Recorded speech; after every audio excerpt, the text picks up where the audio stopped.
X square plus 1 সমান 0 হলে x plus 1 বা এক্স এর মান নির্ণয় করো।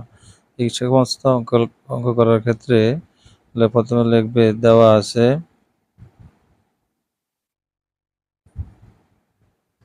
আছে x to the power 4 minus 5x square plus 1, x to the power 4 minus 5x square plus 1 সমান সমান 0, বা x টু দি পাওয়ার 4, এখানে সবসময় মনে রাখবে x টু দি যেটার পাওয়ার বেশি, x এর পাওয়ার এখানে আছে 2, এখানে 4, তো সবসময় পাওয়ার বেশি যার তার সাথে 1টা রেখে বাদ বাকি যেমন 5x স্কোয়ার যেটা আছে এটাকে ডান পাশে সরিয়ে দিবে। তাহলে এখন দেখো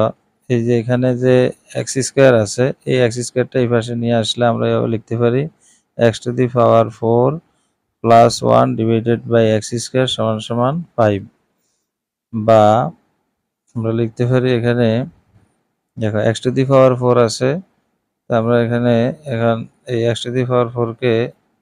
x টু দি পাওয়ার 4 এর নিচেও এক্স স্কোয়ার দিতে পারি, আবার 1 এর নিচেও এক্স স্কোয়ার দিতে পারি সমান সমান 5। এখন আমার লাগবে কি, আমার লাগবে x প্লাস 1 বাই x এর মান। আমরা এখানে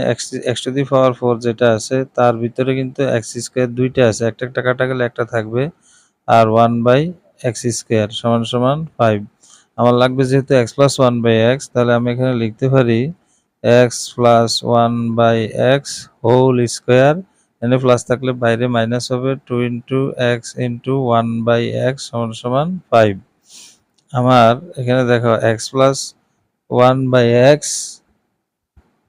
হোল স্কোয়ার সমান সমান এটা কিন্তু কাটা গেল, 5 আছে এখানে, এই 2টা মাইনাস 2টা ওই পাশে গেলে হয়ে যাবে প্লাস 2। তাহলে আমরা লিখতে পারি সুতরাং x প্লাস 1 বাই x সমান সমান এখানে 5 2 7, এই স্কোয়ার যদি এই পাশে যায় তাহলে হবে √7, অর্থাৎ x প্লাস 1 বাই x এর মান হচ্ছে √7। এটা হচ্ছে অ্যান্সার।